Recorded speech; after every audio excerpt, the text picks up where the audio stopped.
आपल्या सर्वांच्याच घरामध्ये अंघोळीचा साबण वापरला जातो आणि अंघोळीचा साबण ज्या काही बॉक्स किंवा खोक्यामध्ये येतो ना, तर साबण काढल्यानंतर रिकामं झालेलं हे खोकं किंवा हे बॉक्स आपण लगेचच कचऱ्यामध्ये टाकून देतो.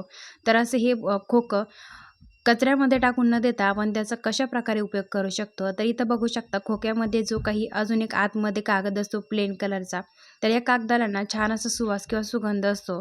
तर आपण काय करायचं आहे की कपाटामध्ये जे काही कपडे असतात ना, आपण साड्या वगैरे, महिलांच्या साड्या वगैरे असतील किंवा पुरुष मंडळीचे कपडे वगैरे असतील ना, पॅन्ट शर्ट वगैरे, तर पावसाच्या दिवसांमध्ये ना ह्या कपड्यामध्ये किंवा कपाटामध्ये ना कुबट आणि घाण असा वास येतो. तर कपड्यामध्ये चांगला असा वास येण्यासाठी आपण काय करायचं आहे की हा जो कागद आहे ना, तो कागद आपण साडीची घडी करताना एखाद्या साडीमध्ये हा कागद ठेवून द्यायचा आहे.